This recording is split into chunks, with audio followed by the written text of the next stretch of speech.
thank you for this opportunity to share with you what we at Siaka do and how we do it. So I'm just going to kick things off by giving you some background as to who we are. What happened? Did I now switch it off? All right, so who we are. We're a multidisciplinary firm that specializes in implementation. So all the companies that we work with, we are their implementation partners, and we deliver services and solutions that have been tailored specifically for the organizations or companies that we would work with. This includes both the public and private sector, and our model has been refined over the last 19 years, and we work in various regions all across South Africa. Our services are provided through 3 divisions: Siaka Implementation Partners, Siaka Development Trust, as well as Siaka Capital Advisors.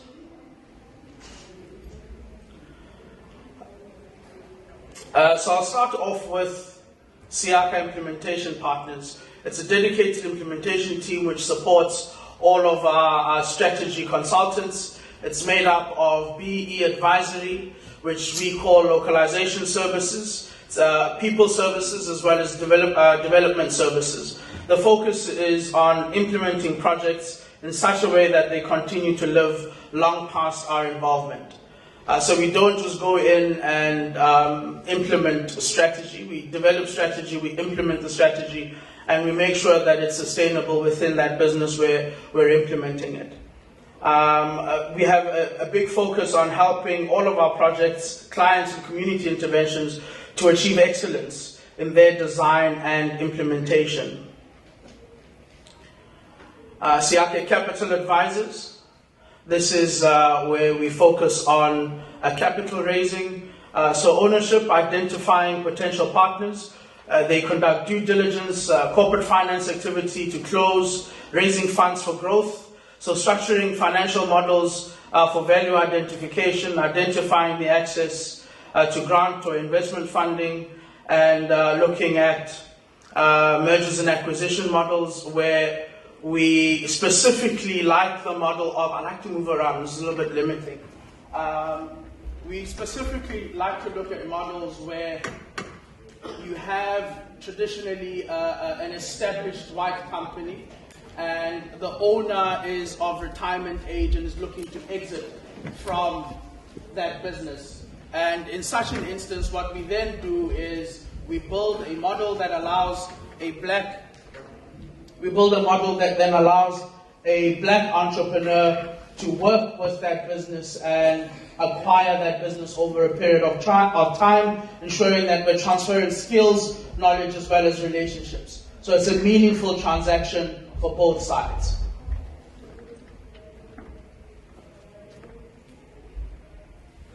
Then we've got the Siaka Development Trust. The trust is an entity that is established to provide a vehicle for our customers, our industry partners, and industry peers to invest their development funds. The Development Trust is also a shareholder in some of our projects, where the focus is on delivery solutions that support designated groups. So designated groups as per the identification in the codes.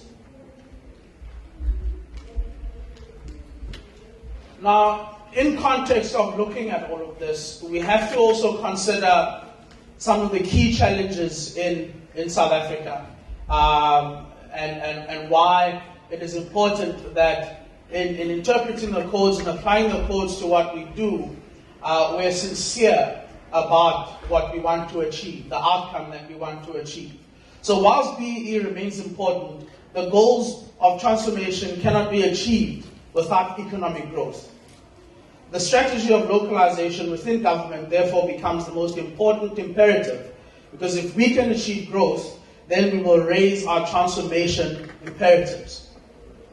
So the idea behind localization is to take trade industry that conventionally has been outsourced to foreign countries and to localize that and create jobs locally, building on local content. So that is the focus. And in so doing, helping those industries and sectors set up in our country and helping them to grow, working together with them very closely to ensure that they're sustainable. And more importantly, the DTI legislates certain industries where, for example, where you can no longer import steel rods, where it's legislated that you need to procure steel rods from South Africa, from South African companies.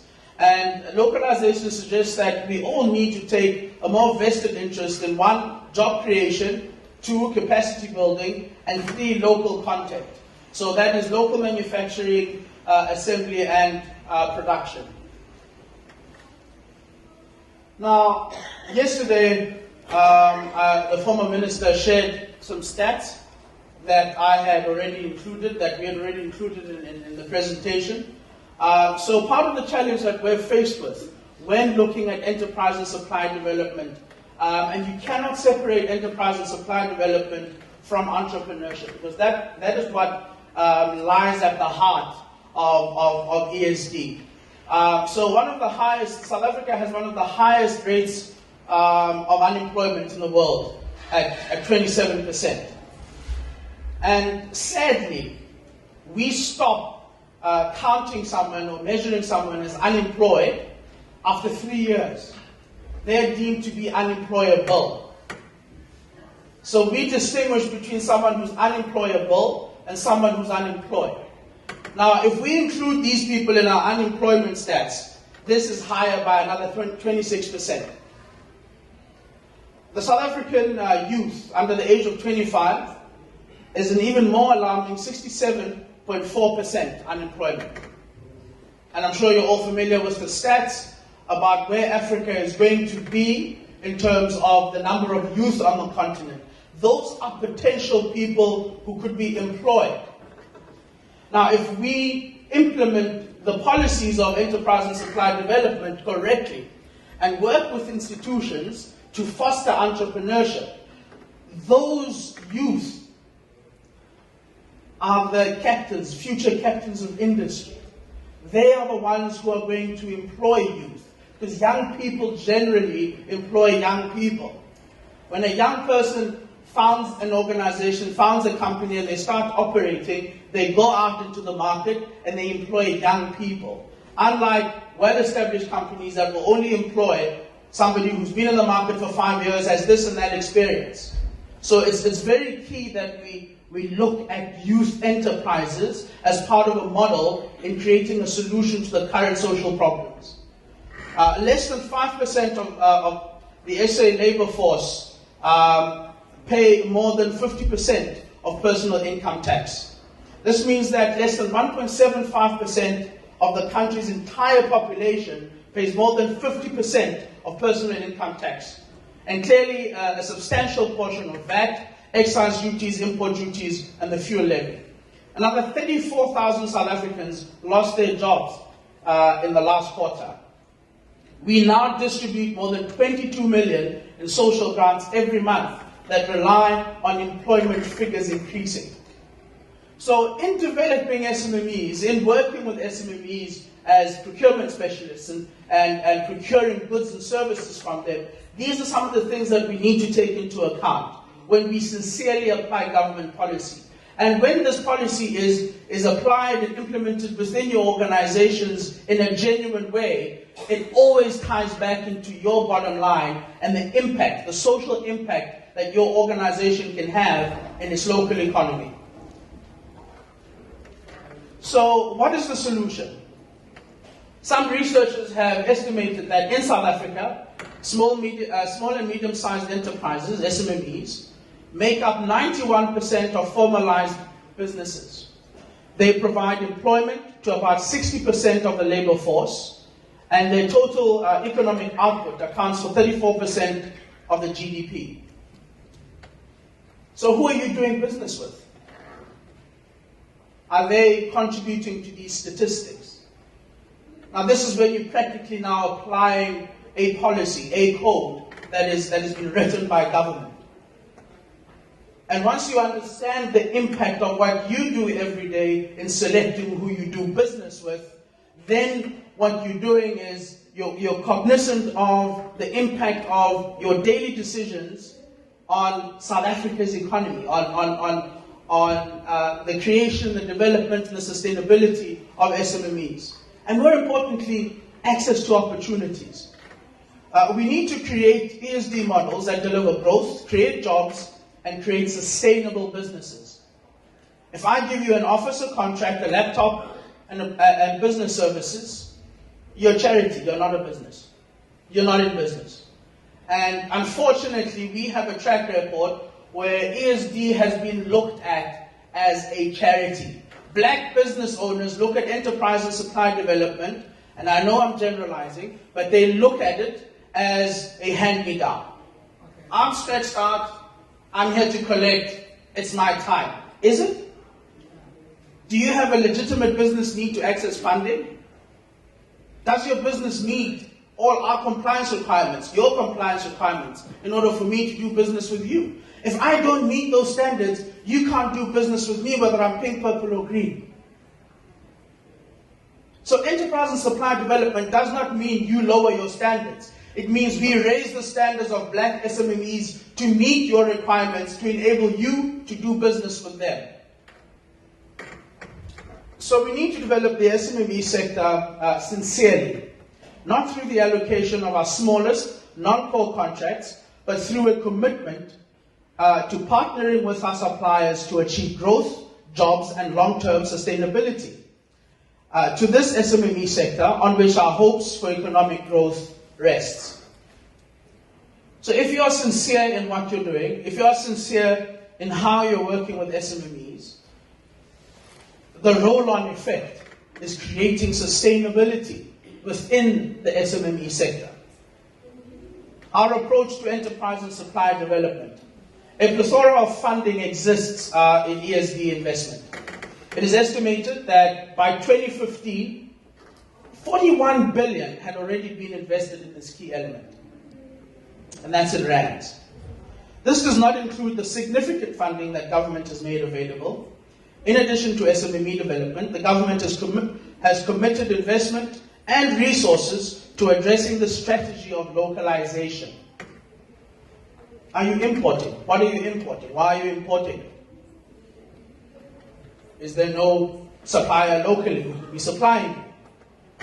And that talks to a procurement strategy within an organization. But money is not necessarily the answer if we wish to achieve the strongest results. We believe that ESD investment should be designed to create commercial return. Where else would you, as an investor, put 4% of your net profit after tax without a motivation to your shareholders on the anticipated return? I wouldn't. So why do we, as developers of programs, expect corporates to just plow 4% of their NPAT into the development of SMMEs? Our approach to enterprise and supply development, we look at social impact, we look at environmental impact, and we look at the operating efficiencies within a business. Some ideas for tertiary institution. We need to emphasize entrepreneurial studies as part of every student's curriculum to ignite a spark and provide the foundations for success. We need to keep more students in school. If the estimates are right, and 46% of year one bursary students drop out, then the model is wrong. We need to change the bursary system for students to provide for their 1, academic needs, 2, social needs, and 3, economic needs. We need to use the extensive facilities for learning within your institutions to set up learning and incubation of business ideas by providing the equipment, the environment, and the support for innovation, engineering excellence, renewables, design, and science, so that a university becomes a giant incubator. This is possible. African Leadership Academy, Google it, they're doing it. If large industrial businesses are looking for up-and-coming world-class innovative suppliers, in the design of new technologies, then a tertiary institution would be the best partner. So by setting this up, you're allowing your students to engage in the economy before they even leave the university. The model for development at SIACA, we design strategies that focus on two areas of SMME development, that being growth acceleration and secondly, localization. So very quickly, I would like to share a model with you that combines both growth and localization. It's a very simple model, but it was extremely effective and hopefully will resonate with all of you because every university or college provides canteens and food.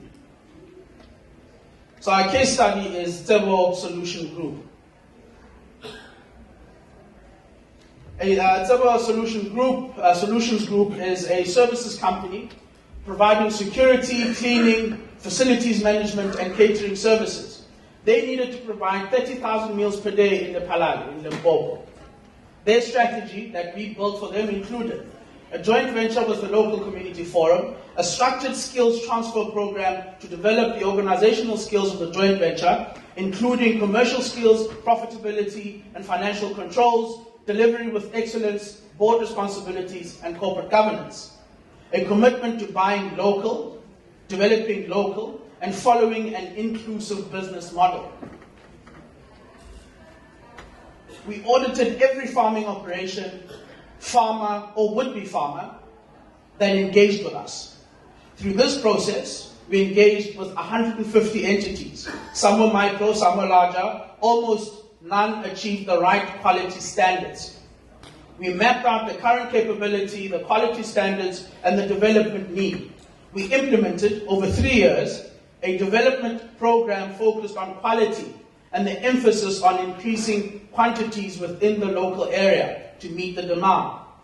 We focused on the technical skills, commercial skills, and compliance. Any business that does not meet these 3 levels or these 3 categories will struggle to be a quality supplier to you.